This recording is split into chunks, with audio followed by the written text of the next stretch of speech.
All right, welcome to a more live video call or a more sort of like a weekly call where we will go through on one topic that we believe is very, very important and which could potentially be the main constraint why your marketing has not yet worked before and why you're having struggles on getting in leads and appointments, basically. Um, so in this sort of module or in this video, we will talk about lots on how to actually get in as much possible leads as humanly possible when you get them in for the marketing, and to actually nurture the leads, get them into the consultation, and how to speak to them in the consultation so they book an appointment. And just from what we've been seeing after working with so many different artists and studios is that usually the main constraint is not the lead problem itself, because the marketing with a good offer generates a lot of leads. But the problem usually lies that it's a sales problem on not knowing how to contact them, what to say, what tone to use, the mindset around it, and everything in that sense. So that is what we are here to discuss today. So on how to contact the different leads, do you guys want me to start on that, or would you guys take the tone on that one? It doesn't matter. You can start. Yeah. Yep. So what we recommend, and all of these things are usually found in the sales mastery modules as well, but we decided we want to record one specifically for this as well.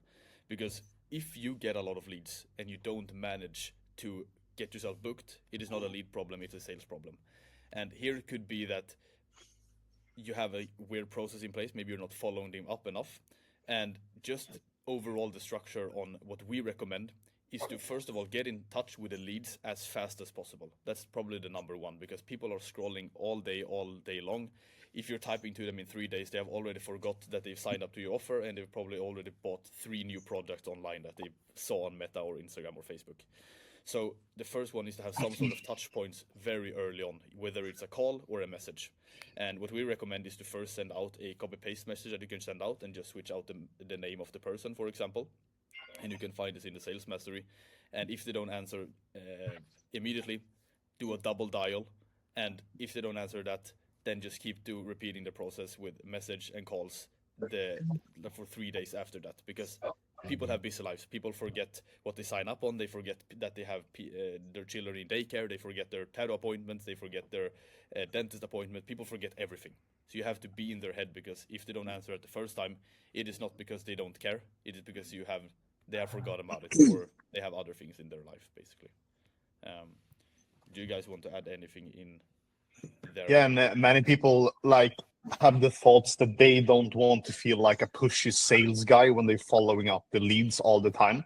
But as you said, Noah, the people have very busy lives, so they buy things all the time. They're scrolling, they get the kids from school, they have a partner, they have maybe other work or all that type of stuff like regular life, and people forget about it. So it's more like you do them a disservice if you're not following them up, because they have manually written in their information to be contacted by you because they're interested in a consultation or doing a tattoo. So if you only contact them 1 or 2 times and then you just let them go, you do them a disservice by not continue to following them up, because you always have to keep following them up and touching them and always reminding yourself of them many times until you get an answer that they aren't interested, or that they actually answer and you book a consultation and they do a tattoo with you. So don't feel like a pushy sales guy because they have manually written in their information, because they are interested in doing a tattoo. So it's very important to keep following them up. Oran, do you have something to add on there? Yes. What most people maybe don't know is that I have been going through this system as well. I know how these leads are. I used to work with one of my artists with Ian Partner. So I made this lead conversion myself. And in this time that we did it, I had contacted around 250 leads, I think, something like that. And the main things that I learned was there is, depending on where you are, there is a right way to contact them. So you have to I had to try different things before I figured out which is the perfect way for me. And then the perfect way for me was the day that the lead came in, I wrote them on WhatsApp.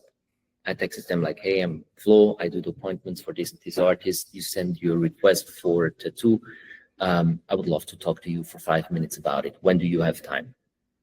And over 50% of the people I texted, they texted me back the same day. They were like, okay, cool. Let's call tomorrow, or I have time then. And I knew exactly when to call them. If they didn't text me back the first day, I just started to call them the next day. So second day, I called them. If they didn't pick up, I messaged them again on WhatsApp. And this was my loop for at least a week.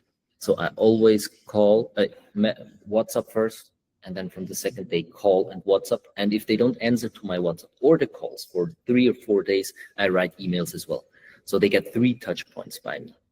And as you said before, Elias, a lot of people, they ask you to get in touch with them. You're doing them a favor. It's not like that you're annoying them. Like if I ask somebody to call me, I would expect from this person to try it more than once if they don't reach me, right? And I think the biggest problem that I had was that people see a number that they don't know, a phone number when they call, just a phone number that you don't have saved calls your mobile phone. I'm the same, and you're like, who's that, right? I'm not in the mood to pick up. But when you get a text before, you can check the text and you're like, okay, that's the guy who does the 2 appointments. So the rate that people answered their phone was way higher after that. Yes, that's very good. I think that you can see it like this, that if you're working with leads and you don't get a lot of answers early on your message or your calls, either it is something in the message that is not correct and you're scaring them away. Maybe you're mentioning price, maybe you're doing too pushy, something in that sense, or you're not following up enough. That are usually the reasons for the low answers, whether it's on calls or do you have anything else to add in there? Yes, it's for sure this. What I realized for me was also the landing page was not ideal in the beginning. The information on the landing page was not attracting. It was attracting people, but it was attracting people who had the wrong idea. So it was just about the wording. Some people thought that it's about a free tattoo. Some people thought that because we also work with a discount, and we had a fixed number as discount. So we said, hey, it's that and that many euros that we discount on a full day session. Or people understood like, it's like this amount for the full day, not the discount. So we had a few misunderstandings there. And when we rephrased the landing page and worked with better pictures and better wording that is easy to understand, the quality increased as well. A, in the leads, and B, in the people that picked up the phone. Yeah, to be more clear and more clear in the wording and stuff like that. So I think it also has to do with that. That's very good. But if you get people to pick up the phone and you have the good wording and stuff like that, but you don't convert the leads into bookings, it is mainly on what you say, how you say it, or maybe that you mention a price in some way, or it usually that leads to conversions. It could be that the leads think there's something else because the wording was wrong, but if the lead that you're calling has manually written in their info, they're interested in getting a tattoo, and you get them on the phone, and maybe they even know who is calling and they know what they signed up on. If you have a tough time booking that lead into a actual free consultation, because that's the only mission with the call and SMS is only to book in the consultation where you keep all the conversations with them and the designs and the price and stuff like that. But if you go more around that, the chances are that you lose their interest, or maybe they no-show you or don't want to book. Yes, agree. Also there, I have one thing to add. When I did the calls with the clients, I normally do it like that. So I contact them, I talk with them for 2-3 minutes, just to understand the idea that they have in their mind, to understand if my artist can do it or not. And if my artist is capable of doing what the client wants, because it also happens that people don't check the pictures and they request a completely different style that the artist does. So it's like a pre-selection. And in this pre-selection, I also mentioned the price range for a full day. I tell them we don't know yet how much time we need for you. We need the consultation first, but for you to know, this will be the range if we need a full day. And this was just to sort out people who are like, oh fuck, this is like 10 times what I wanted to spend on my tattoo, because then it's also lost time for the artist, right? But we did this on the landing page. So we mentioned the price range on the landing page. I mentioned it again in the call. And when we did this, we still got a lot of leads, but way higher quality. Yeah. And sorry, No, you you want can to say continue. something? Yeah. And the second thing I realized on the phone, when I couldn't convince them to come to talk with my artist, it was always two things. Either I was in a rush, I didn't took enough time to talk to them, or for the whole thing, or, and I realized this in the first 2 or 3 calls, I was judgmental, not curious. So I assumed things instead of asking things, because I thought I have all the information when they give it on the landing page. And when I started like on a blank page again, I just called them and I was like, hey, I got your number from the form that you filled in. Tell me about your idea. Tell me about yourself. What do you want to do? Why are you here today? And then they started to open up, and you get like a more personal relationship, and without like all these like, yeah, I saw you put in this information. Just be curious. That's a very nice way to open the call as well. Yes. And I think I want to add one thing in regards to like mentioning the price and stuff like that. We have been trying this so many different times, and that works for some people if you have a brand and you also are good at selling. Because if you are not, the chances are that you can fuck up that thing in the first 2 to 3 minutes way more than if you would just book the consultation and get the personal connection inside of the studio. Yeah. So what we usually say is that if you don't get it to work without offer and not mentioning the price, you will never ever get it to work with mentioning the price and stuff like that. That's usually what we have seen. It's the common denominator, at least when we've been working with a lot of people, because if they mention the price only, that's only the thing that it becomes. And since tattooing is an emotional sale, just mentioning the price doesn't make it a logical sale, and it can scare a lot of people away. 100%. Yeah, and often when you say the price too fast and too early on, people like get scared very easily, and then they can only like think about that price and that they can afford it or anything like that. So they get very scared, and then it's the only thing in their mind that's rolling over and over again during the call, and then it's very hard to close the sale. Yeah, I mentioned, just maybe I didn't say this before, I mentioned the price after we already fixed the date for the consultation.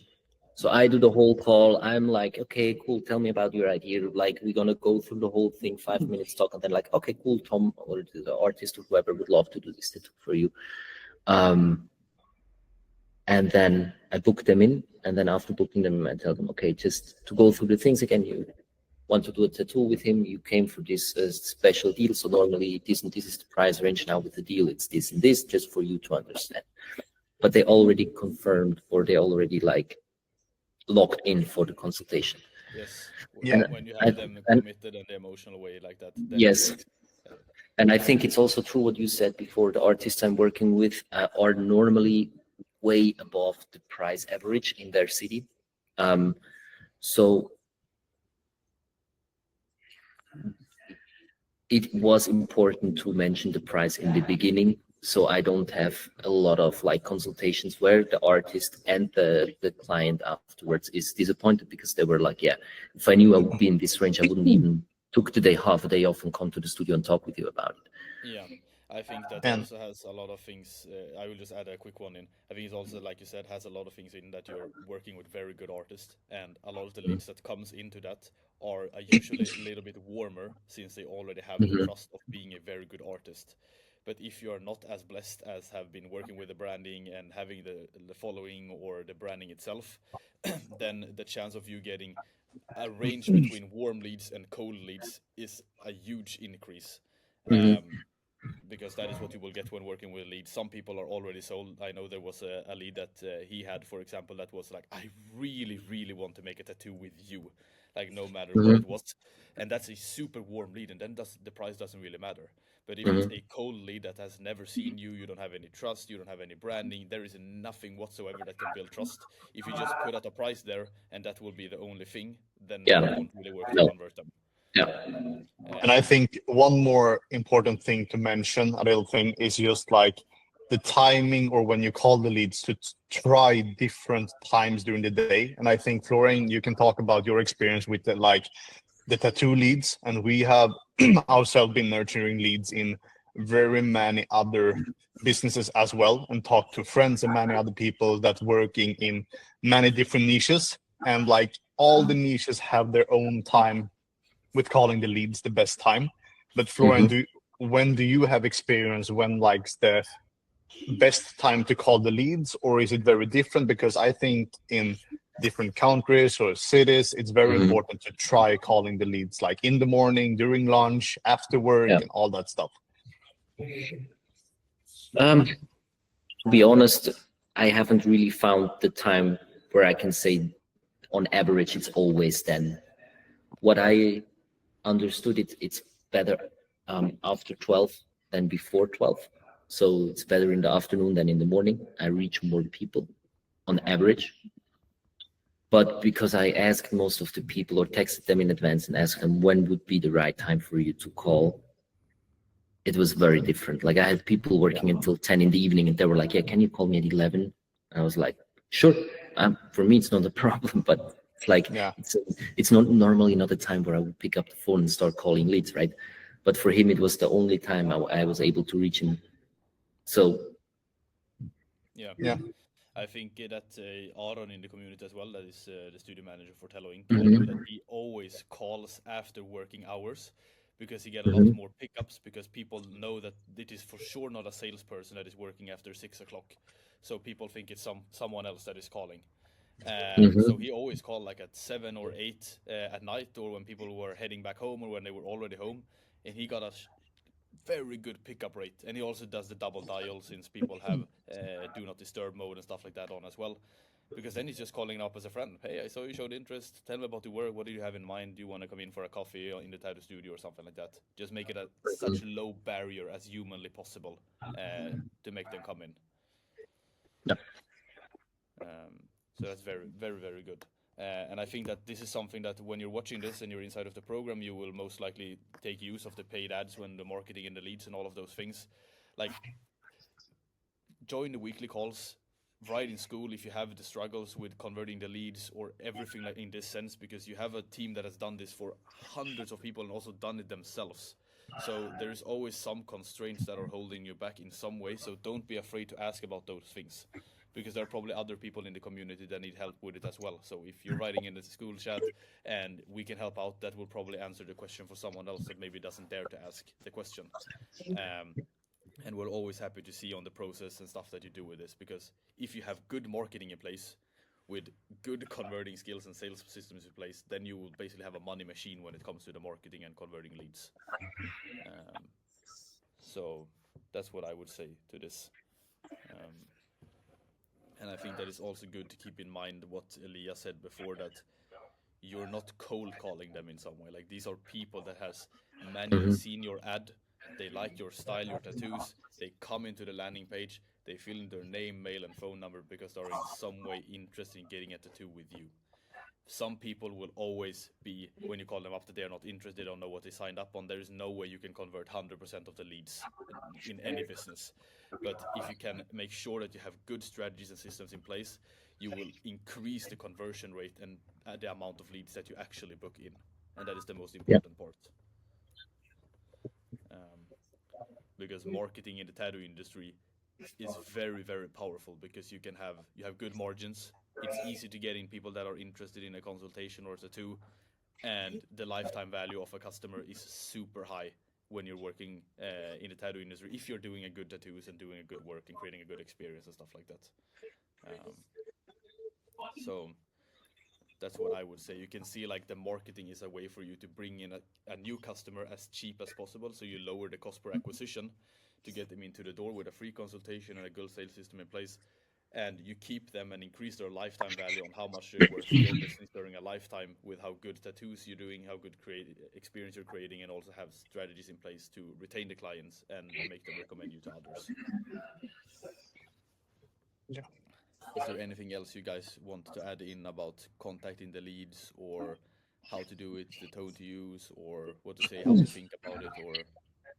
Yes. One thing that is very important for me, that I would like to share is, check your, how do I say that properly?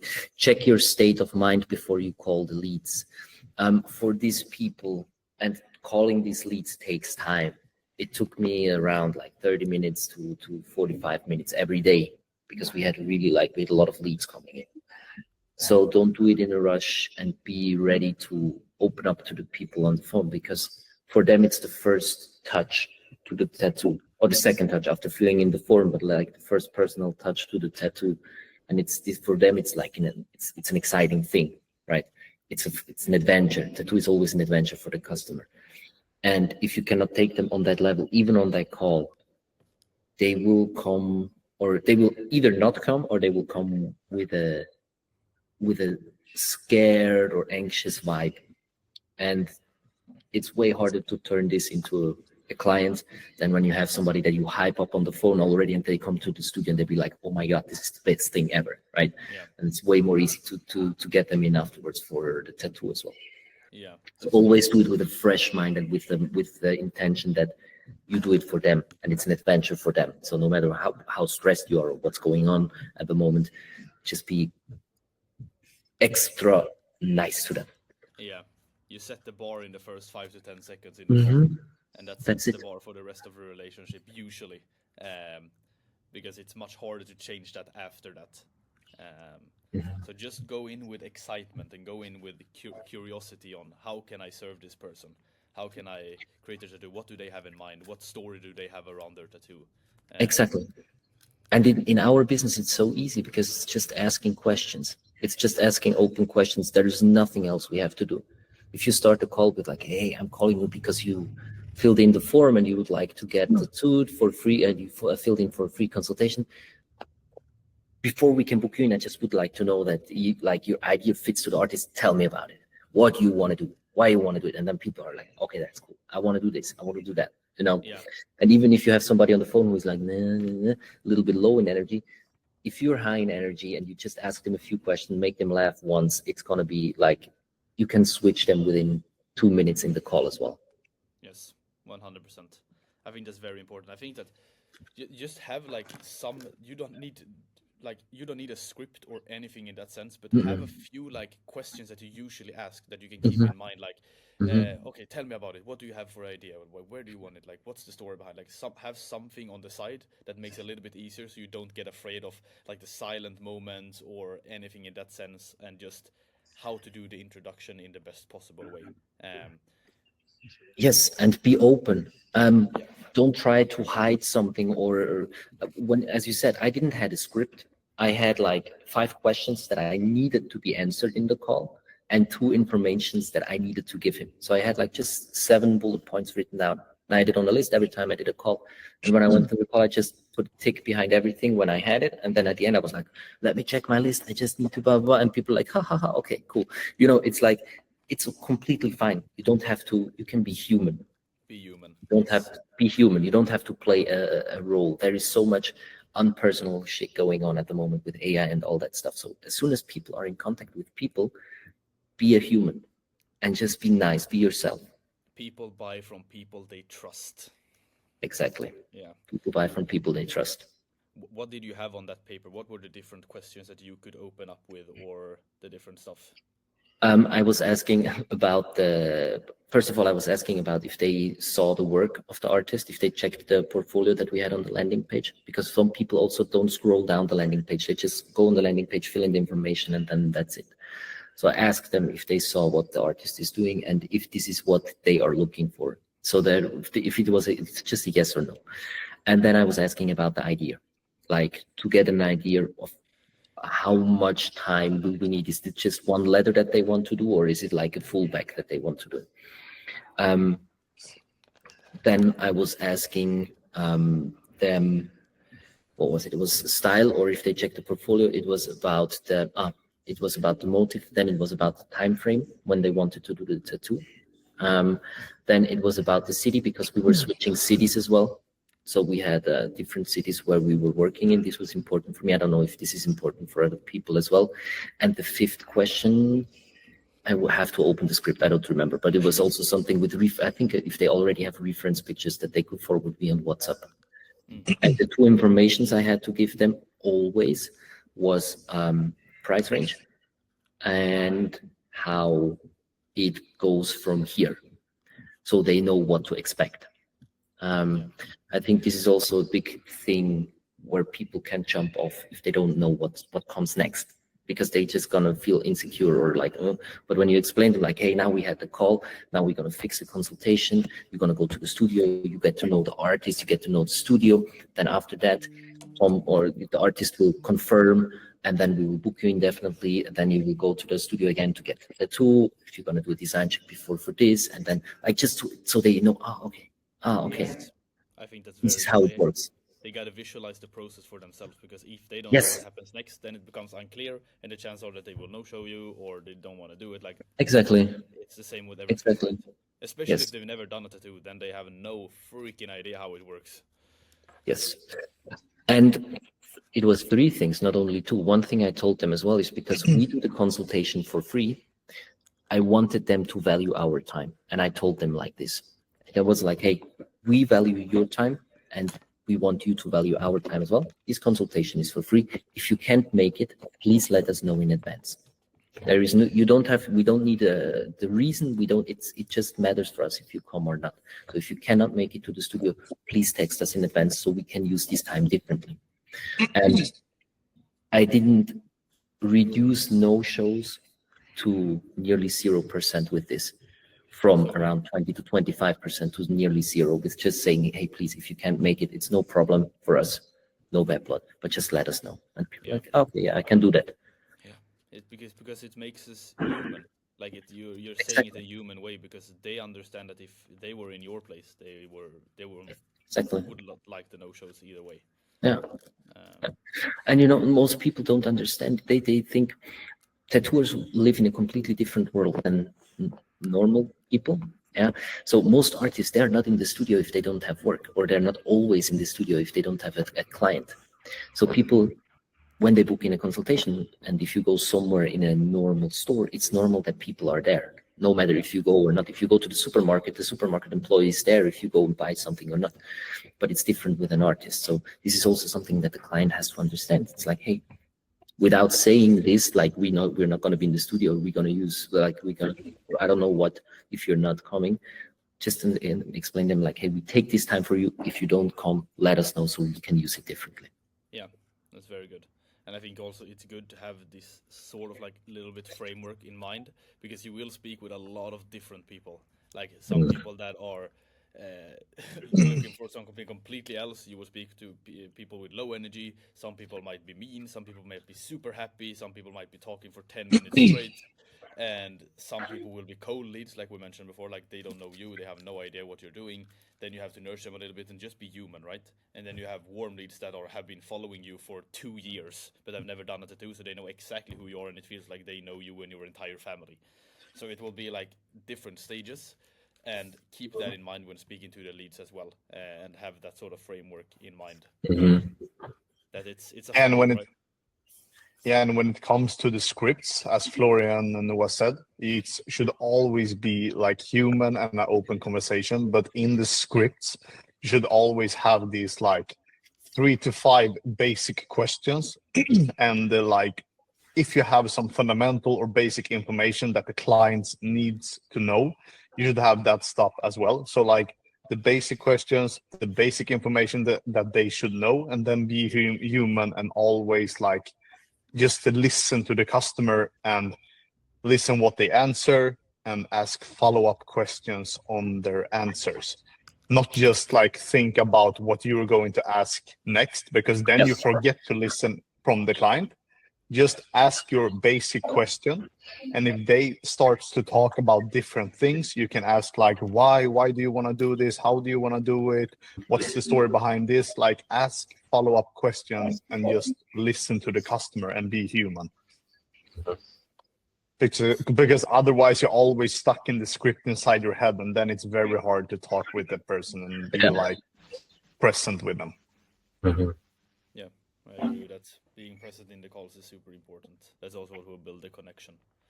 Maybe a tip, if for everybody watching this, if you start with leads and this is new for you, calling people, train it with a friend or with a family member or something like that. Just ask them if they would role play with you through a call 3-4 times.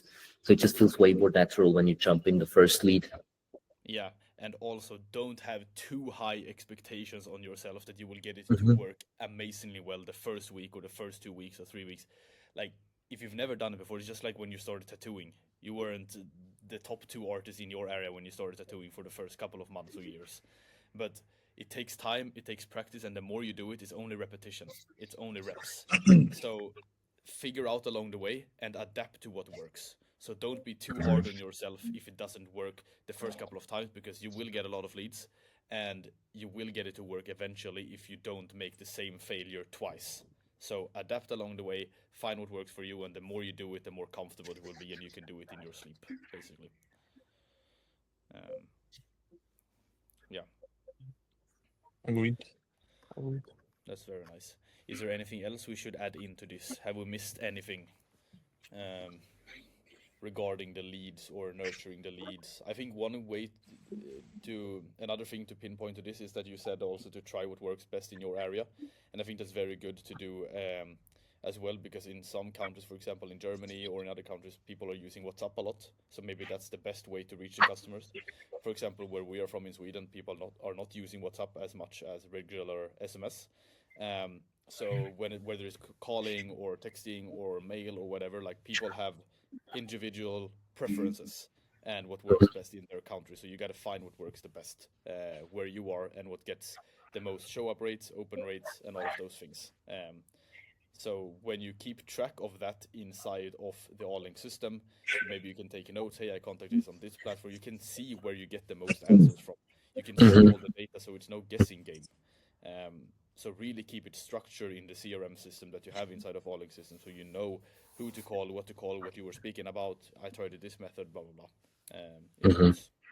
And all this stuff can sound so much, and it could be like overwhelming, like I need to do that, I need to do that, I need to say that and have this tonality. And like, as you said, Noah, don't put too much pressure on yourself and stick to the basics.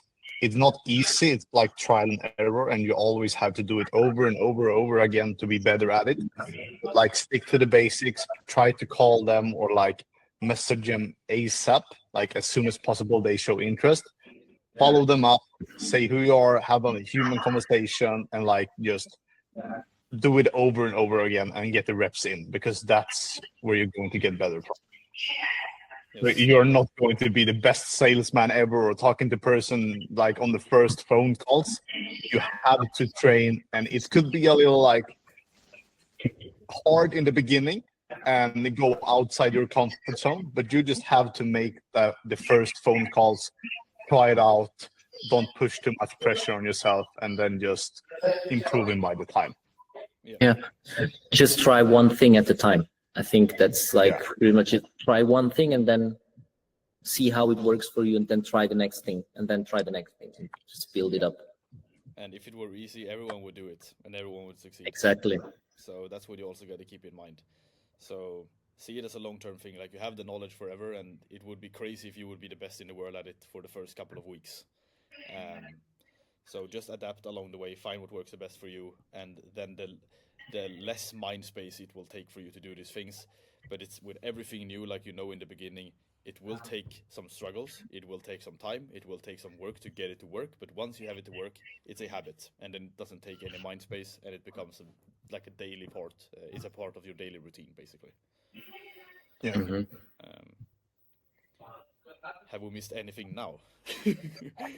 No, I don't think so. But Also just like really put away time in your calendar and in your day to do this stuff. Yep. Because if you just like procrastinating this stuff and never do it, you're never going to get something from the leads. You're just going to spend money, get the leads in, and do nothing with them. So really put away time every day and do this stuff as well. And the more times you do it, the more time efficient you will be. But make sure in the beginning, like it's just the input versus output equation here. And in the beginning, the input will be a little bit more to get the same amount of output. But the better you become at it, the less input you will have to do, and the same output you will have, basically, or even greater, depending on how good you become at it. But it all comes down to time management and to see the value of actually contacting leads and get them in, because it is a money machine and it is a money source, a very powerful one. So prioritizing your tasks in that sense and to set off time for it is worth it all day long. So yeah, that's probably the things that we had on our minds. But I think you summarized it well there, Elias, in the end, to stick to the basics. And I hope that you have taken notes, you, whoever person that is watching this as well, taken notes, maybe write down some questions, setting the right mindset. Just have a little, like template that you can use, or a little paper next to you when you're calling the leads. Maybe you can have a quote that is reminding you of something when you're calling the leads to. If you get some tough leads or don't get any answers, stuff like that, just have some things to remind yourself what you're doing, and also have some things in place to make it easier for you. If that's okay for you guys, we could maybe give like one gem to the viewer from each of us. Something like, if you can only change one thing, do this. So increase the volume. You say increase the volume. Yes, I would say that usually it's only about when you have something that works or doesn't work. If it works, you can increase the volume because you will get more output. If it doesn't work, it could be because you have, in your mind, you have expectations and standards of how little you have to contact the people. Let's say I just calling them once and send an SMS, and that's in my mind is enough. But for those that receive, that get excellence, maybe they do 10 times what you're doing, and they also get 100 extra results. So resetting the standards and increasing the volume in whatever you're doing is usually a very good way to make sure that you will get results. And I would say, like, just do it. Take action on it. Step outside the comfort zone, or really put away time on it, and just do it.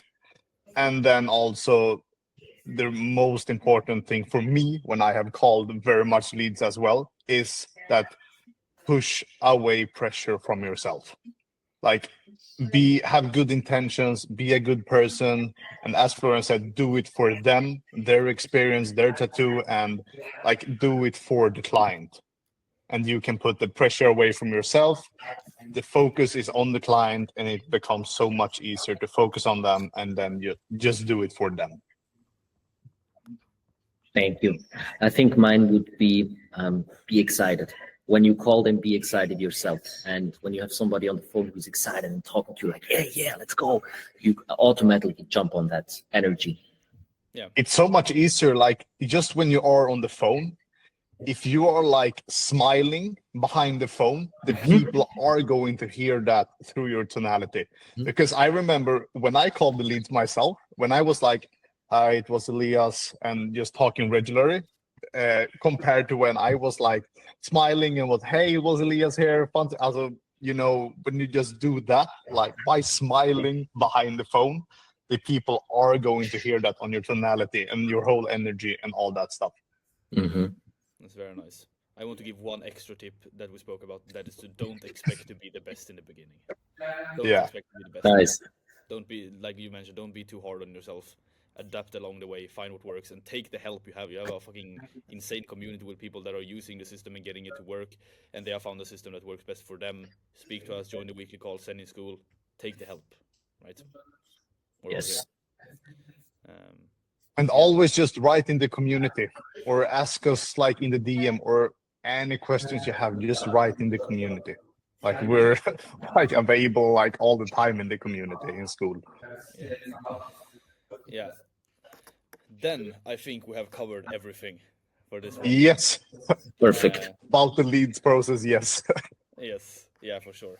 And like Elias said, if you got any questions, just reach out to us either like in a weekly call, school, one-on-ones, anything like that. And if there is more things you want to add to this, or you have a different scenario or anything, you can also write that. We're happy to help out. So Yeah. I thank you all for taking the time to watch this. I hope it was valuable. I hope you've been taking some notes, and I hope it makes sense. And once again, don't be too hard on yourself. Increase the volume. Don't be happy, be excited, and don't have too much pressure on yourself. All right. Perfect. Perfect. Thank you so much. Thank you, Noah. Thank you, people. Elias. Take care. Bye.